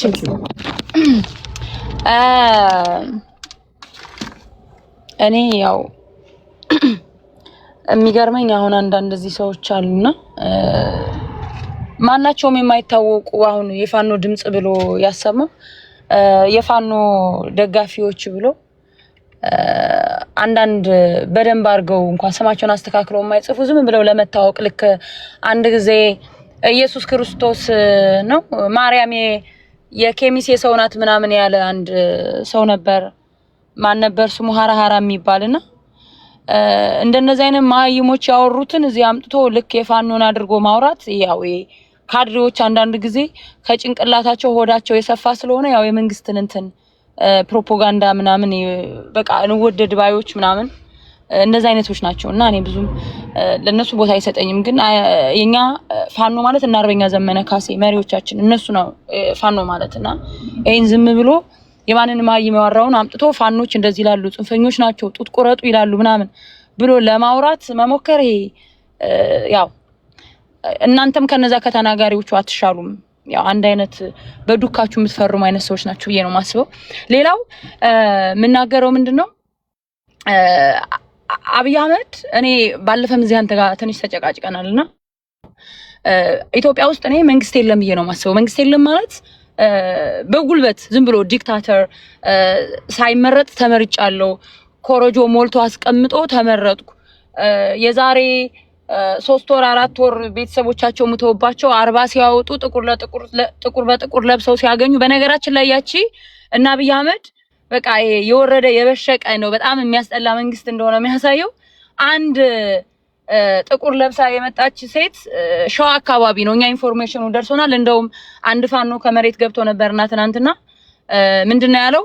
መረጃውን ሙሉ ኢንተርቪው ሁሉ አድርገን መረጃለን እናመጣለን ነው ያሉትና ቤተሰቦቿ ከ4 ወር ምናምን በፊት የሞቱባትን ሴት አዲስ እንደሞቱባት አድርጋ እንድታወራ አስገድደው እና በቃ አብይ አህመድን ለመምረጥ ህዝቡ ያለው ጉጉት ሀዘን ላይ ሆነው እየተነሱ መተው እየመረጡኝ ነው ምናምን ለማስባል የሄዱበት ጥጌ ቅሌትን ነው የሚያሳየው። በነገራችን ላይ እንደዚህ አይነት ድራማ ራሱ ሰርቶ ሰውን እኔ ተፈላጊ ነኝ ብሎ ለማሳየት ምናምን ነገር የተሄደበት መንገድ በጣም ያስቃል።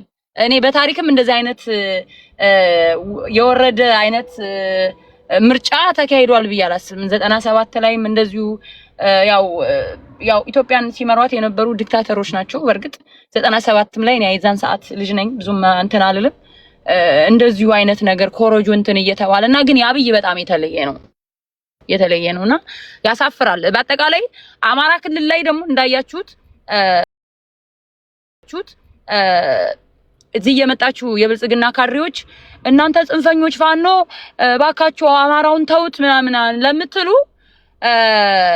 ማሳያው ፋኖ ማለት የአማራ ህዝብ እንደሆነ መንገድ ዝጋ ትራንስፖርት አቁም ሲለው ሲትዛዝ ከፋኖ ሲመጣ ካንዳንድ አሳይቷቸዋል። ጥርቅምቅም አድርጎ ሳይንቀሳቀስ መንግስት ተንቀሳቀሱ ሰላማዊ ነው ብሎ የራሱን የቻለ ፕሮፓጋንዳ ሊሰራ ነበር፣ ግን አልተቻለም።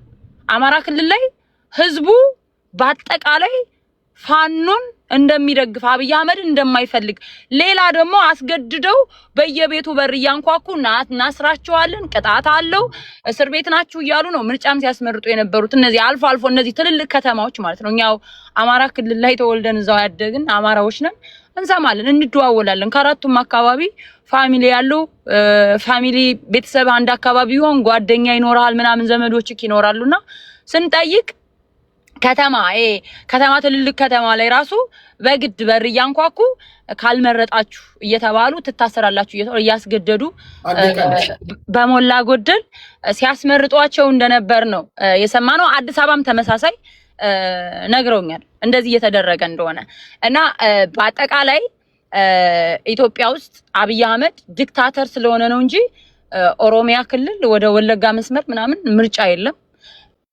አማራ ክልል 95% አልመረጠም። በአጠቃላይ ከ160 ወረዳዎች 140ው ላይ ጦርነት ነበር። አክቲቭ የሆነ ጦርነት በእንትኑ ማለት ነው። ስለዚህ አንዳንድ ሰዎች ደግሞ ምን አሉ አሁን እዚህ ወንድማችን አንተነህ ራቁታችሁን የቀራችሁበት ምናምን አለ። አብይ አህመድ ነው ራቁቱን የቀረው። ዓለም በጣም እየተሳለቁ እየሳቁ የዘገቡት ብቻውን ከራሱ ጋር የተወዳደረ የመጀመሪያ መሪ ያለ ተወዳዳሪ ብቻውን ተወዳድሮ አሸነፍኩ ያለ መሪ ነውና ራቁቱን ቀርቶ መሳቂያ የሆነው እሱ ነው። ሌላ መሳቂያ የሆነው የለም። ያው መሪዎቻችን እና አርበኛ ዘመነ ካሴ ለኢትዮጵያ ሕዝብ ጥሪ አቅርበዋል። በዚህ በሚቀጥለው ወራቶች በጣም ድንቅ የሆነ ነገር እናሳያቸዋለን። ተቀላቀሉ ትግላችን የኢትዮጵያ ሕዝብ ብሏል። የኢትዮጵያ ሕዝብ ያው ስልጣን ስንይዝ ስልጣኑን ሸር ስለምታረጉላችሁም ይሄን ዲክታተር መሪ ኢትዮጵያ ሊያፈርሳት ያለ መሪ ለመጣል ሁላችንም አብረን መታገል አለብን ነው የምለው። አመሰግናለሁ። እሺ ቴንክ ዩ። ወደ አንተነህ እንሄዳለን። አንተነህ 5 ደቂቃ። አመሰግናለሁ ቴዲ። ዋናው ነገር ምንድነው? ኢትዮጵያ ውስጥ ስርዓተ መንግስት በህዝብ የተመረጠ እንዲቀጥል መደረጉ ለሁላችንም ጠቃሚ ነው፣ ለህዝቡም ጠቃሚ ነው የሚል ነው። ታላቅ አገር ነው ያለን። ታላቅነታችንን ጠብቀን መጓዝ አለብን። ይህን ስንል ችግር እዚህም እዛም የለም ለማለት አይደለም። ችግሮች የሉም ያልኩበት ጊዜ የለም። የህዝብ ጥያቄ መመለስ ያለበት የህዝብ ጥያቄ መመለስ አለበት። ጊዜውን ጠብቆ መሄድ አለበት። ትጥቅ ያነሳው አካል በትጥቅ የሚመለስ ነገር እንደሌለ አውቆ ወደ ሰላም ወደ ድርድር እንዲመጣ በዚህ አጋጣሚ ጥሪ ማድረግ እፈልጋለሁ። በሰላማዊ መንገድ የሚደረግን የፖለቲካ ሽግግር እደግፋለሁ። ምርጫን በሚመለከት እኔ እንትናን ምረጡ የሚል ነገር ውስጥ አልገባሁም እስካሁን። ዋናው ነው እያልኩ ያለሁት ሰላማዊ ምርጫ ይካሄድ፣ በሂደቱም ደግሞ ህዝቡ የተሻለ ነው የሚለውን ይምረጥ፣ የተመረጠውን ደግሞ ተቀብለን አምነን እንሂድ የሚል ነው። ይሄ እንግዲህ ዲሞክራሲ ሁሉም ሰው የተስማማበት ሳይሆን ማጆሪቲ የተስማማበት ስራ ላይ የዋለ የሚሄድበት አሰራር ነው እና መበሳጨት አያስፈልግም። ኢትዮጵያ ውስጥ መንግስት በመቀጠሉ ኢትዮጵያ ህዝብ መንግስት ስላለው አትናደዱ። አንዳንዶቻችሁ የኢትዮጵያ ጠላቶች የሚያደርጉትን ነገር የነሱን ሆናችሁ ነው የምትሰለፉትና የተገቢ አይደለም። ብልጽግናም በሉ የግለሰብም ስም ጥሩ ጊዜያዊ ነው። አገር ግን አገር ነው፣ ዘላቂ ነው፣ ዝንተ ዓለም የኖረ አገር ነው። መበተን የለበትም። እነሱ እየሰሩ ያሉት ለመበተን ነው። ሌሎቹ ሳያውቁ ነው አሁን እየተሳተፉ ያሉት እየደገፉ ያሉት ስላልገባቸው ነው። የጠላት አሰላለፍ ኢትዮጵያን የመበተን እንደሆነ አርቆ የማየት አርቆ የመመልከት ነገር ያስፈልጋቸዋል እንጂ ኢትዮጵያን እንበትናለን እያሉ እየዛቱ ቀን ከሌሊት 24 ሰዓት ዓመቱን ሙሉ እሱ ስራቸው የሆነ የሀገራቸውን የማያለሙ በሀገራቸው ላይ ምንም አይነት የልማት ስራ የማይሰሩ ነገር ግን ኢትዮጵያ ውስጥ ያለውን ተቃዋሚ የሚያሰለጥኑና በጦር መሳሪያ የሚደግፉ አካላት ዓላማቸው ኢትዮጵያን የማፍረስ ነው። በተለይም ደግሞ በአማራ ክልል አሁን የሚንቀሳቀሰው አካል ጥያቄውን ወደ ጠረጴዛ ቢያመጣ ቢደራደር ቢወያይ መንግስት በተደጋጋሚ ጥሪ ያቀርቧል። ያንን ጥሪ ተቀብሎ በድርድር በውይይት ችግሮች ቢፈቱ መልካም ነው። እኔ በምንም አይነት ሁኔታ ውይይትና ድርድር ሁልጊዜ ቅድሚያ ሊሰጠው የሚገባ ጉዳይ ነው ብዬ አምናለሁ። አሁን ምርጫ ተደርጓል። የምርጫ ውጤት በይፋ መንግስት እስኪገልጽ ድረስ መጠበቅ ያስፈልጋል። ማንን እንደመረጠ ማንም ያውቅ የለም።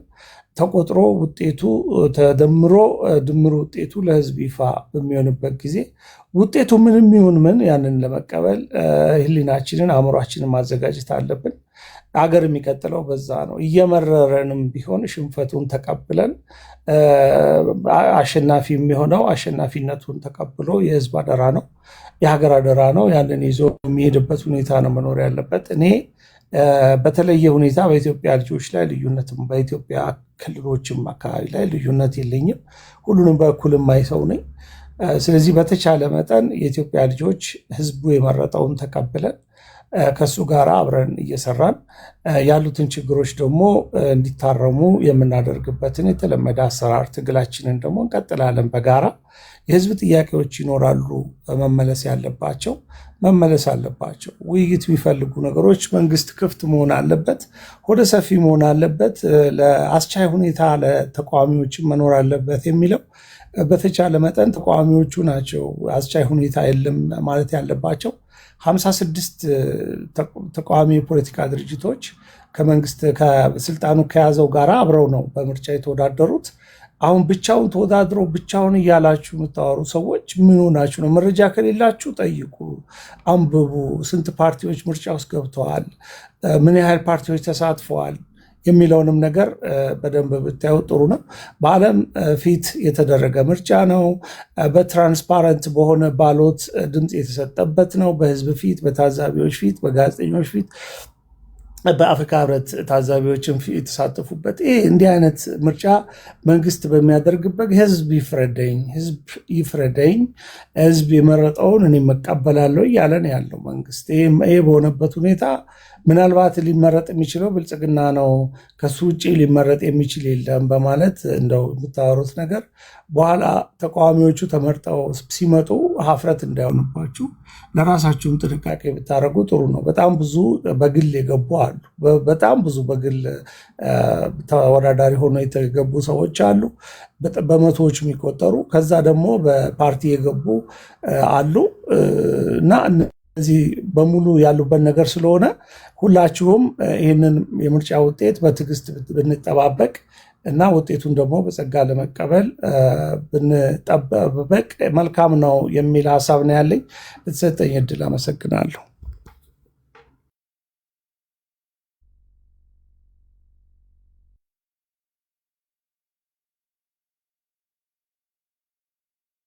ሚውት ነህ። አንድ የብልጽግና ደጋፊ ቅድም እዚህ ገብቼ እያለው በህይወቴ እንደዚህ ተጨንቄ አላቅማል ምን ነው ምናምን ስለው እግዚአብሔር ከዚህ ምርጫ ብቻ ያወጣናል፣ ትንቅንቁ ከባድ ነው ብሏል። እና ብዙዎቻችሁ የምርጫውን ውጤት እስክትሰሙ ድረስ አይ ቲንክ እየጠበቃችሁ ነው መሰለኝ። እችን ብቻ ያወጣኝ በጣም ይሄ እንደዚህ ጊዜ ፈርቻ አላቅም ምናምን ብሏል። እና አይ ዶንት ኖ በዚህ ደረጃ ነው ማለት ነው ፉክክሩ። አይ ዶንት ኖ አንዳንዶቻችሁ ለምን እንደምትስቁ አላቅም። እሺ አንተነን ከልብ እናመሰግናለን። ከአንተነ ቀጥሎ የምንሄደው ወደ አዲስ ታይምስ ነው። እሺ ተራዬ ለፈኝ ብሏል። ወደ ኢወርልድ እንሄዳለን።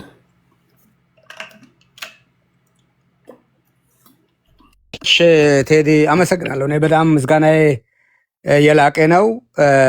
ቅድም የጀመርኳትን ነው የምጨርሰው። ምርጫ ዲሬክት እና ኢንዲሬክት ምሉት ነው። ቀጥተኛ ህዝቡ ቀጥታ ወጥቶ አሁን ተወካዩን እየመረጠ ነው። የዲሞክራሲው መገለጫ ነው፣ ሪፍሌክሽን ነው። ዲሞክራሲ የሚባለው ዲሬክት እና ኢንዲሬክት ዲሞክራሲ ነው የሚባለው። አሁን ህዝቡ ቀጥታ የሚመርጠው ቀጥተኛ ዲሬክት ኢሌክሽን ነው። ከዛ ተወካዩ ነው።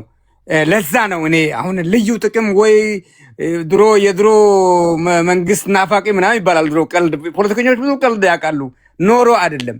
ከእያንዳንዱ ቦታ ተወካይ ቴዲ አትጥራኝ ማንኪያ ሹካ፣ ስለ ማንኪያ በደንብ ነው የምታውቀው አንተ፣ ከአንተ በላይ የሚያቅልም። ችግሩ ምንድነው? እኔ አውቀዋለሁ ስለ ማንኪያ ብል ነው ችግር የሚፈጠረው። ሌላኛው አንተ ከፈቀድክልኝ ቴዲ፣ አንተ ጋር ጊዜና ቦታ ስፈልግ ነበር። እኔ የተወለድኩት መጀመሪያ እናቴና አባቴን አወቅኳቸው። ከዛ ሰፈሬን አወቅኩኝ።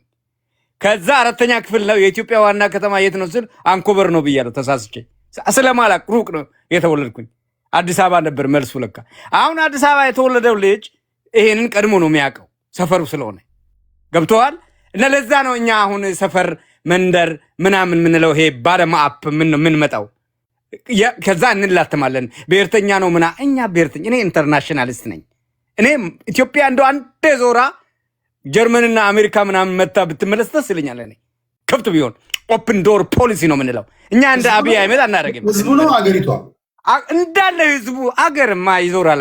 መሬት ይዞራል አለ ምን ድሮ ሰውየው ፀሐይ ዙሪያ ላይ እኛ አካባቢ አይዞርም ብላለች አያቴ ስላላየችው። አየ ቢዞር ኖሮ አዙሮኝ ትምህርት ቤት የተው ስትባሉ ምንድነው ግን የምትማሩ መሬት ይሽከረከራል ተብሎ ማለት ነው። እና ለዛ ነው ፕላቶ የተማረ ሰው ስል አርስቶትል የተማረ ያልከው። ታዲያ ህዝብን እናስተምራ። the same thing was said by መለስ ዜናዊ። ለዛ ነው ዩኒቨርሲቲ የከፈተው። አሁን ብርሃኑ ነጋና አብይ አህመድ የዘጋውን ለዚህ ነው የምንቃወመው። እኛ አይገባንም ብለን እንጠይቅ ህዝቡን። አንዳንድ ጊዜ ወጣ ይልና ሐሳቢን ቃል አይገልጾ መምረጥ አለብህ። አሁን አብቹ ምናምን ማለት እኮ ቀላል ነገር እኮ ነው። በጣም ኢዚስት ነው የሆነች ነገር ለማግኘት። ግን ዘላቂ ነው ወይ ሰስቴኔብል ነው ወይ ብለን ስንል አይሆንም። እኔ አደንቃለሁ። ፌር ፍሪና ትራንስፓረንት የሚለው አዲስ ታይምስም ጀምሯል። ቀጥተኛና ተዘዋዋሪ የሚለውን እኔ በደንብ ሄጃለሁ። ቀጥታ ህዝቡ ህፃናት አይገቡም። አይ ቲንክ እድሜ አረጋውያን ይመርጣሉ መሰለ። ተማሪዎች ሁሉ ሁለት ቦታ እንዳይመርጡ እዛው ትምህርት ቤት ዩኒቨርሲቲ አጠገብ ያሉ አጠገባቸው ይመርጣሉ። ህጎቹን ትላንት አንቀጽ 38 ናምባለ ማንኛውም ዜጋ አሁን እኔ ወታደር መረጠ ምናምን መረጠ አይደለም። አየህ ሰው ዲቴሉ ማወቅ ይፈልጋል፣ ያመጣል። እንዴት እናስረዳ? አንድ ጊዜም የለምና ትላንትና ስልክ ተደውሎ ቆንጆ ትምህርት ሰጥቶኛል። ምርጫው ደቡብ ነው የተካሄደው። ደቡብ መንግስት ከደቡብ የመንግስት መሪ መጣ ብሎ ኃይለ ማርያም ላይ እንደተዘመተ የሚዘምተውን እዘምትበታለሁ እኔ ራሴ። አሁን አብይ አህመድ ደቡብ ነው በአቅጣጫ በተወለደ አካባቢ ከሆነ ስህተት ነው። ያ ከሆነ ግን ያ አይደለም። ሰው ሞቷል ምን ብሏል። እዛ ጋር ከሄድን ደግሞ በጣም ነው። ግን እኔ ትግራይ አብይ አህመድ ራሱ ሞቶር ነው ያለው። ብዜ ትግራይ ኢትዮጵያ ምናምን ብሎ ሞቶር መኪና እንትን የለው ምናምን ብዜ መኪና ሞቶር ብሎታል። እና እየገፉ ነው የኢትዮጵያ ጠላቶች ብሏል ወንድሜ አንተኔ። ወዳጆቹ ዘጠኝ ነው። ወዳጅ ዘመድ ይሆናል፣ ጠላት ደግሞ ተገልብጦ ወዳጅ ይሆናል። እንደዚህ ነው ዳይናሚክሱ ፖለቲካው። እና መቼም ትግራይ ለኢትዮጵያ ጠላት አይደለም። አማራው ፋኖ ጠላት አይደለም። ፋኖን ጠርቶ እደራደራል ብሎ ነበር አብይ። የከለከሉት እዛው ውስጥ የወጡት ነው የሚመስለው። እደራደራል ብሎ ነበር። እኔ ከፋኖ ጋር ቢደራደር አመጣቸውና እናንተን ብሎ አስፈራርቷቸው ነበረ። እኔ እንግዲህ በአጭሩ አብይ ፖለቲካው አልገባውም፣ ማጭበርበሩና ምናምኑ እንጂ ፖለቲካው የገባው ቢገባው ኖሮ አገሬ ሰላም ታገኝ ነበር። እኔም ዩኒቨርሲቲ አሜሪካን ሀገር ዊ ሃቭ ኢሌክሽን ምናምን ብዬ ይጎርር ነበር። የለም አሁን አፋችን ይዘን ሃው ዋዝ ኢሌክሽን ብል ምንድነው የምለው? ምንድነው የምለው? እውነቱን ላውራ ትራንስፓረንት ልሁን ወይ ስላሽቃብጥ እንትን መጥቶ አሁን ወንድሜ አንተ አውሮፓ መጥቶ አላልከኝ? እኛ እንዴት ነው ያላየነው? ወይስ ለአንተ ካሜራ ገጠሙልህ ሚያይ እና እችን ብትመልስልኝ ደስ ይለኛል። አውሮፓ አልመጣም። እኔ አውሮፓ መጥቶ አላልኩም። ዓለም አቀፍ ሚዲያዎች ለጎርኒዎች አልደረስንም ብለዋልና ተራው ስደርሳው ለጎርኒዎች መመላለስ አልደረስንም ነው። እሺ ይሄ እኮ ከኢትዮጵያ ሕዝብ ተወካዮች ምክር ቤት የበለጠ ቤት ነው። ተቀበላችሁትም አልተቀበላችሁትም በዚህ የሚከራከር ያለ አይመስለኝም። መቼስ አፈ ጉባኤ ታገሰ ጫፎ ከሚመራው የሕዝብ ተወካዮች ምክር ቤት ይሄ 100 እጥፍ ይበልጣል። ስለዚህ የተከባበርን ነው የምናወራው። ሀሳቢ ሚስኩት እያደረገ ነው የሚባል ነገር የለም። ፖለቲካ ነው እየሰራ ያለው። ማድመጥ አለባችሁ።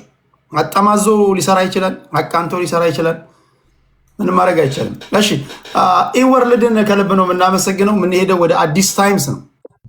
ኦኬ ቴዲ፣ ቶሎ ልጠቀም። እኔ ፕሪ ኤሌክሽን እና አፍተር ኤሌክሽን ያሉ ነገሮችን በዝርዝር ላቀርብ ነበረ፣ ግን ጊዜ ስለሚወስድ የመጨረሻውን ብቻ ላቅርብ። አንድ ኤሌክሽን ፍሪ ኤንድ ፌር የሚባል ኤሌክሽን እንዲፈጸም የሚያስደርግ አንድ የመጨረሻ ትልቅና ወሳኝ ፖይንት አለ። የሀገሪቷ ስርዓት የጸጥታ ተቋማቶችና ጁዲሽሪው የህግ አስፈጻሚው አካል ፍርድ ቤቶች ነፃ ናቸው የሚለው ነው። ደመላሽ ገብረ መስቀል የሚባለው ሰውዬ የአብይ አህመድ አንድ ፓርቲ ውስጥ ነው ያሉት፣ ኦሮሞ ብልጽግና ነው። ደመላሽ ደብረ መስቀል ገብረ ተንሳይ በለው ምናምን ብርሃኑ ጁላ አብይ አህመድ ስልጣን ተሸንፋልና ስልጣኑን ላሸነፈው ሰው ያስረክብ ብሎ ይላሉ ብሎ የሚያስብ ሰው ካለ ጅል ነው። በቃ በዚህ ይሄ ምርጫ ነው የተደረገው። አየህ፣ የኢትዮጵያ ኤታማዦር ሹም የፓርቲ ጠባቂ ነው። የኢትዮጵያ ኤታማዦር ሹም አይደለም። የኢትዮጵያ ሰራዊት የለንም። የፌዴራል ስርዓት የኢትዮጵያ አይደለም፣ የፓርቲ ጠባቂ ነው። አሁን ባለው ስርዓት ፍርድ ቤቱ ለፓርቲ ነው የሚሰራው፣ ይታወቃል። በዚህ ስርዓት ውስጥ ዲሞክራሲያዊ ምርጫ ይዋለዳል ብሎ የሚያስብ ሰው ጅል ነው። አንደኛ ይሄንንም አደርጋለሁ ብሎ የሚናገረው መንግስት ውሸታም፣ አጭበርባሪ፣ ጨፍጫፊና ዘረኛ መንግስት ነው። ይሄ በግልጽ መነገር ስላለበት ቢኮዝ ኢትዮጵያ ውስጥ አሁን ባለው ስርዓት በብልጽግና ስርዓት ውስጥ ፌር ኤንድ ፍሪ ኤሌክሽን ሊደረግ አይችልም። ቢኮዝ መንግስታዊ ተቋማቶች ንጹህ አይደሉም፣ ፍሪ አይደሉም፣ ለህዝብ የሚያገለግሉ አይደሉም፣ ነፃነታቸውን አላወጁም። ገብቷል? ይሄ ነው። የምርጫ ቦርድ ነፃ አይደለም። የምርጫ ቦርድ ይኸውላችሁ አንድ ማሳያ ልንገራችሁ። ምርጫ ቦርድ አማራ ክልል 8 ጣቢያዎች ብቻ ናቸው መመረጥ የማይቻልባቸው ካለ በኋላ ዛሬ መጥቶ ምን አለ? 140 ጣቢያዎች አለ በሀገር ደረጃ ማለት ነው። እንግዲህ ሙሉ ኦሮሚያ ክልል አለ፣ እግዚአብሔር ያሳያችሁ። ኦሮሚያ ክልል ሙሉ ለሙሉ 90% ይደረጋል ካለ በኋላ 140 የምርጫ ጣቢያዎች አልተደረጉም ብሎ ዛሬ አወጣ። አሁን ይሄ ምን ማለት ነው?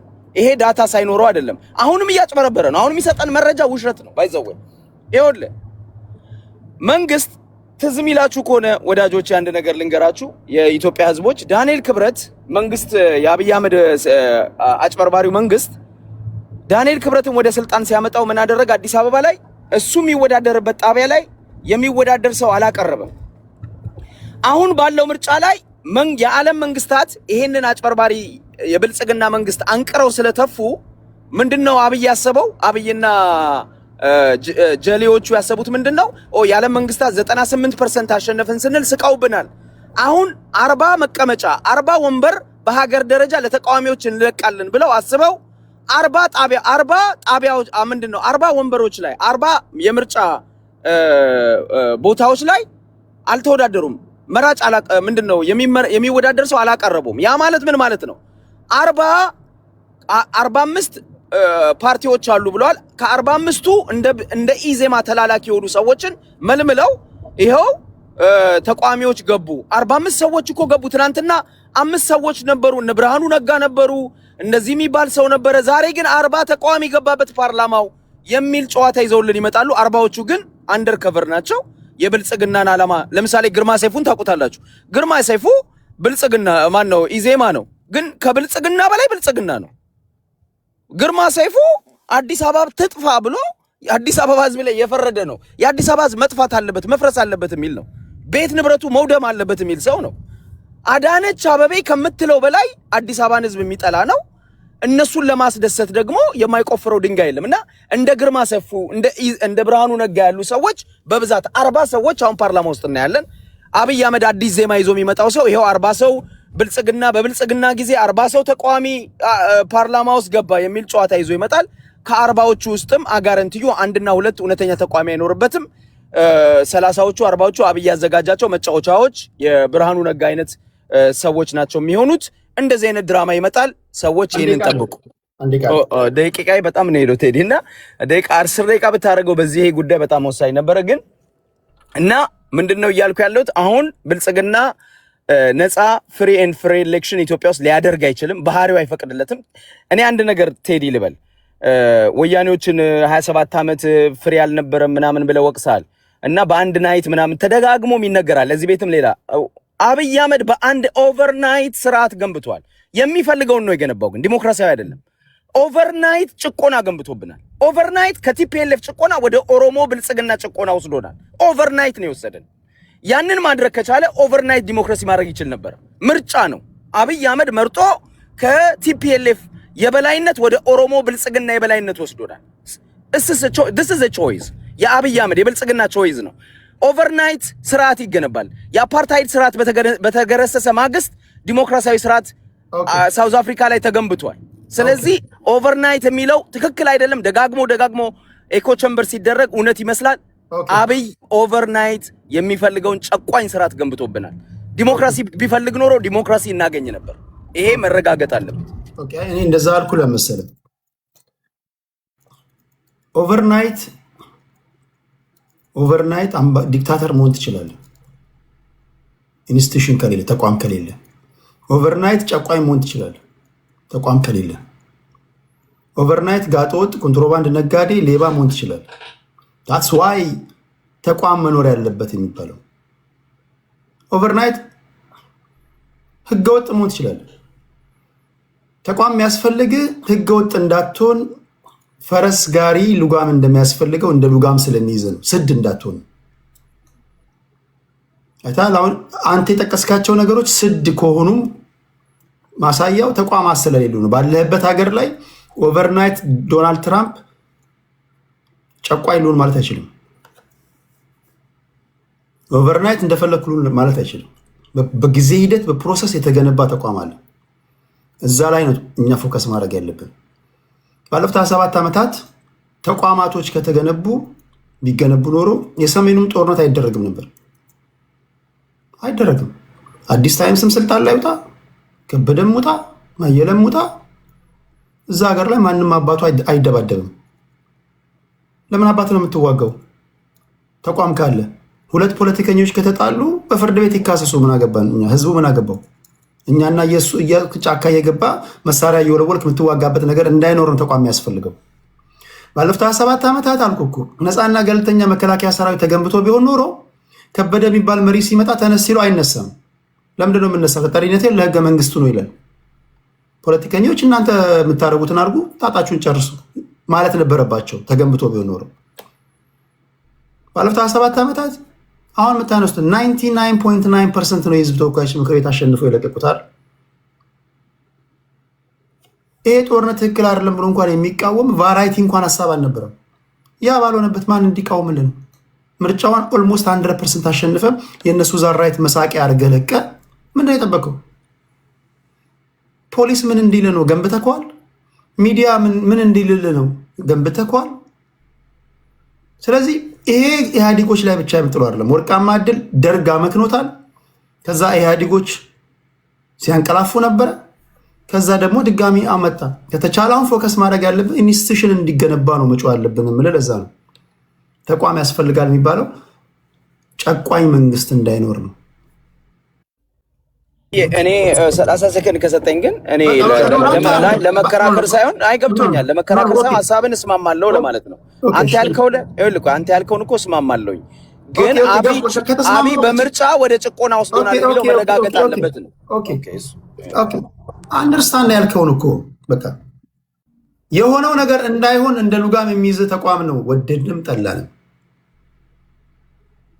ፖለቲከኛ ነህ፣ ሀሳብን ትሸጣለህ፣ ህዝብ ታሳምናለህ፣ ከጎን ታሰልፋለህ። ህዝብ ከመረጠ ስልጣን ትይዛለህ። አለቀ። ከዘመነ ኦሪት ጀምሮ ስንዋጋ ነበረ። አሁንም በዚህ በአንደኛው ክፍለ ዘመን እየተዋጋን ነው። መዋጋትን ጫካ መሳሪያ ይዞ መዞርን እንደ ጀግንነት እየቆጠር ነው። ከዚህ የምንወጣው መቼ ነው? ምሁራኖች ያስፈልጋሉ፣ ኢንስቲትዩሽን ተቋማት ያስፈልጋሉ እኮ ነው እያልኩ ያሉት። ያ ባለመኖሩ ነው። ዛሬ መብት ተጥሷል ብለህ ብትከስ ፍርድ ቤት የምታቀርበው ፖለቲከኛ መኖር አለበት። ጎረቤታችን ኬንያ ተቋም አላት። አሁን ባለው በከረንት ፕሬዚዳንት ዊሊያም ሩቶ እና በዊሊያም ሩቶ እና ማነው ፖዚሽን ፓርቲ የነበረው ኬንያታ ኡሁሩ ኬንያታ ከዛ በፊት የነበረው የፖለቲካ ፖዚሽን ፓርቲ ሪያል ኡጋንዳ ነው ኡጋንዳ የሚባለው ኦዲንጋ የሚባለው ማለት ነው። ኡጋንዳ ሪያል ኡጋንዳ ያ ምርጫ አደረጉ። ምርጫው የተደረገው በኡሁሩ ኬንያታ እና በኦዲንጋ መካከል ነበር። ኬንያዎች ተቋም ኢንፍራስትራክቸሩ ብቻ ፊዚካል ኢንፍራስትራክቸሩ ብቻ ሳይሆን አክቹዋል ተቋሙ ስላላቸው ኢንስቲትዩሽን ስላላቸው